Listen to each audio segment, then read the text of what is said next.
So just to get everybody up to speed here, we got electrical issues with this Jeep, and it's pretty common with these things. And so as always, we're looking for the parasitic draw. So when the battery's hooked up here, I'm going to hook up my meter from the negative post to the negative cable, and I'm gonna try and get what that draw is, and that's the beginning. And so once we do that, we're going to come over to the fuse box down here, and we're going to pull fuses until we find out which one is causing the problem. That's going to try and get us to where the issue is. In my case, I've already pulled the fuse, and what it ended up being was the interior lights up here would stay on all the time, front, back, and underneath the dash here and over there. That's all part of the same circuit. So that was the beginning of our issues. And then we had our heater control wasn't working, and we've also got problems with our headlights. And so I just naturally assumed that these could be all associated together. I looked in the book. I tried to, first thing to look for is usually ground wires. It's an easy fix if you've got a loose ground, a corroded ground, something like that. So that said that the driver's seat had to come out, and strangely enough, they have a ground wire right underneath this driver's seat in that wiring system. So we had to tear off all the trim down here, take the seat out, pull the rug back, had to take the trim off the pillar there, and pull that rug back. And you think, okay, well, that would be, would make sense because you get water on the floor, corrosion, right? But in this case, that wasn't it. It was good and clean. There was really no issues there. So another thing is to check all of your door switches. So we checked all the door switches, front, back, both sides. Everything there. That's usually could be another easy common problem. And then I ended up tearing the dash apart, taking a look. We had a botched up basically command start system in here. So we removed that. It didn't affect anything after removing it, but we still had all the same issues. So hopefully, I was hoping that would be the problem, but it wasn't. And then our heater problem ended up being a blending door issue, so we've fixed that. So we're still looking at this whole issue with the interior lights that won't shut off. So that's bringing us back to the back of the Jeep here. Now, we've got some wires coming in here, we've got some wires coming in here, and we can trace this stuff down. And what I'm going to be looking at is the latch, and I'm going to be looking at this wiring system. And in an early video, this is I disconnected this to disable the alarm system. So that'll probably just take that out. And that's not part of it, but we're going to check this wiring here and see if this is what our issue is. Because if the back latch is showing that it's open, the same as any of the front doors, then it's going to tell them interior lights to stay on. We've got the battery hooked back up here. We've got our lights on, and here is our condition. So we have these interior lights on all the time underneath the dash, both sides. We've got the top and the back one there.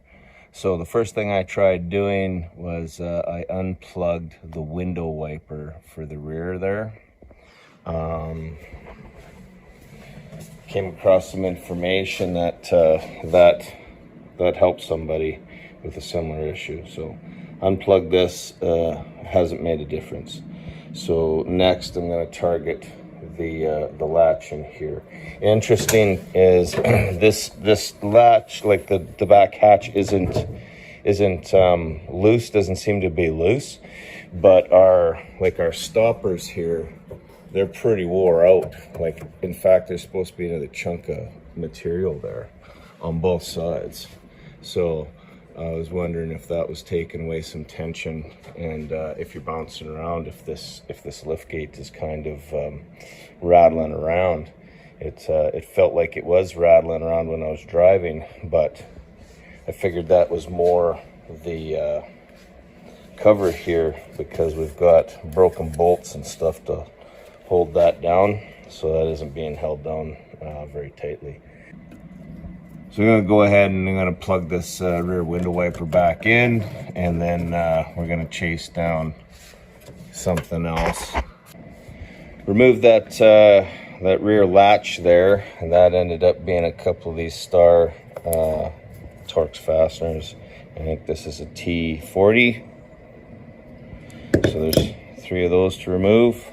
One here, and then that one there. And so we got this pulled out, and it's all rusty and corroded and sticky, and doesn't want to really work really good. It's working, but it's sticky. It's not working good. So that's when it's engaged. And then what happens is when you're pulling on this to unlock the door, it wasn't working very good, right? So you want to pull on that so it releases your catch. So you're just trying to clean this up real good, and spray it, and use some brake cleaner to get all the gunk out of there, and some compressed air, blow it all clean it up as good as we can, so we can get it functioning, and that it's working properly and releasing as it's supposed to. When we look on the back here, so right in here, there's this little plunger on here, and then it's kind of got like that little piece there. It goes in there, and then you give it a quarter twist, and it's going to kind of like lock itself into place, if I do it right. So it locks itself into place there, and then you put your little bolt in there, and that'll be another Torx, and that one is a T15.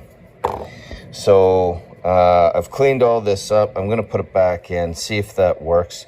It could be this piece here too that's either malfunctioned, or this plunger was stuck and it wasn't reading properly, and maybe saying like the door is open, or this latch isn't locked, and that's maybe what's keeping them interior lights on.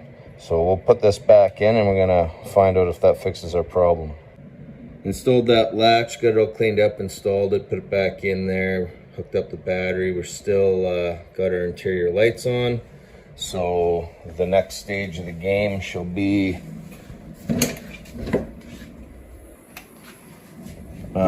we're going to unplug the wiring from that sensor that's in there, but in order to do that, we have to disconnect it again, because it's down in there too far to get it by hand. So disconnected the wiring on that latch mechanism there, that sensor, and we still have the interior lights on, so that wasn't the problem.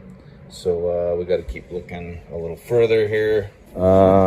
Next we have our automatic lock in behind here. What that will do, that'll unlock your back hatch along with the other doors when you hit the unlock button. So there's some wiring in here connected to that.